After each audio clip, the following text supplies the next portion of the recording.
क्या हो अगर बगदाद के पतन के 70 साल बाद ज़मीन के नीचे एक ऐसा तहखाना मिले जहां वो किताबें अब भी मौजूद हो जिन्हें दुनिया ने हमेशा के लिए खोया हुआ समझ लिया था। लेकिन उन किताबों में सिर्फ इल्म नहीं, खिलाफत के पतन का असली राज और एक ऐसा नाम छुपा था जिसे पढ़ने वाला कभी वापस नहीं आया। रात का वक्त था। आधुनिक बगदाद में एक पुरानी मस्जिद के रिनोवेशन के दौरान मजदूरों का हावड़ा अचानक पत्थर के खोखले फर्श से टकराता है। नीचे से आवाज़ आती है। जब फर्श हटाया जाता है, नीचे अंधेरे में जाती हुई पत्थर की सीढ़ियाँ नजर आती है। सब हैरान। एक हिस्टोरियन डॉक्टर हमीद नीचे उतरता है। दीवार पर अरबी में लिखा होता है, यहाँ वो रखा है जिसे वक्त भी मिटा न सका। उसका दिल तेज धड़कने लगता है। सीढ़ियाँ खत्म होती है और सामने खुलता है एक विशाल गोल कमरा। चारों तरफ लकड़ी की अलमारियाँ, धूल में ढके किताबें, टूटे हुए एस्ट्रोलोब्स, सोने की स्याही से लिखे पन्ने।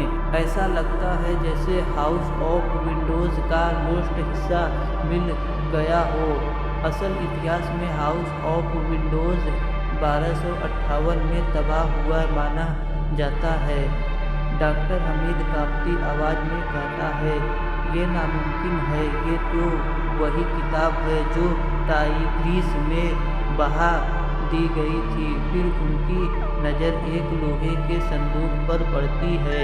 उस पर लिखा है, फ़क़त आखिरी ज़मीन अमीन ए इल्म के लिए।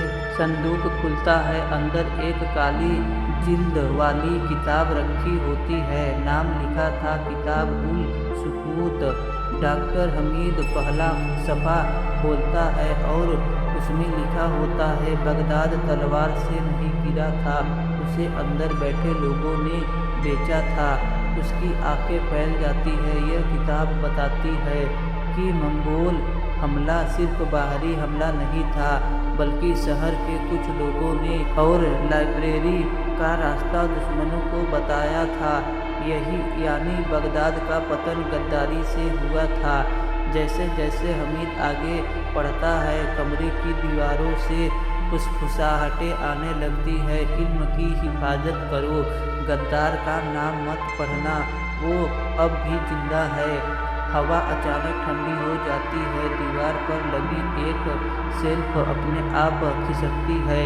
पीछे एक और छुपा हुआ कमरा खुलता है। अंदर एक स्केलेटोन बैठा होता है, हाथ में वही किताब का आखिरी हिस्सा, और सामने पत्थर पर फुकेरा नाम वजीर इब्न ए सालिम।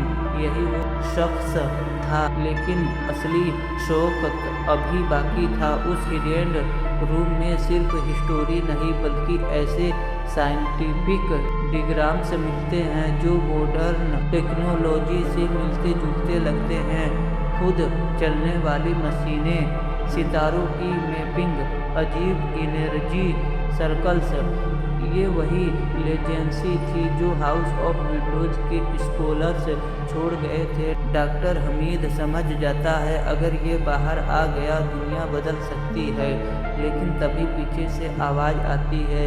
अंधेरे से एक आदमी निकलता है, काले कपड़े, चेहरे पर नकाब। वो कहता है, मैं उसी गद्दार की नस्ल में से हूँ जिसे तुमने अभी पढ़ा। वो सदियों से इस तहखाने की निगरानी कर रहा था ताकि यह राज कभी बाहर न जाए। उसका मकसद इल्म नहीं, ताकत था। वो किताब छीनने की कोशिश करता है। कमरे में सिलेबस टूटते हुए लैंप्स, आग की चिंगारियाँ, पूरा तहखाना हिलने लगता है। डॉक्टर हमीद के सामने दो रास्ते थे।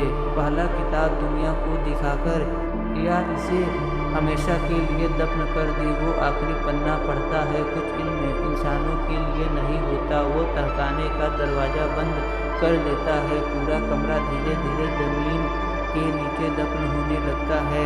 नकाबपोश आदमी चीखता रह जाता है और हमीद बाहर निकल आता है। सुबह पुरानी मस्जिद के नीचे सब कुछ फिर गायब, जैसे वहाँ कुछ था ही नहीं। लेकिन हमीद की जेब में एक पन्ना अब भी मौजूद है। उस पर लिखा है, तहखाना सिर्फ पहला दरवाज़ा था। अगर बगदाद की वो हिडन लाइब्रेरी सच में मिल जाए तो क्या दुनिया बदल जाएगी या फिर दोबारा तबाह हो जाएगी? कमेंट में बताना।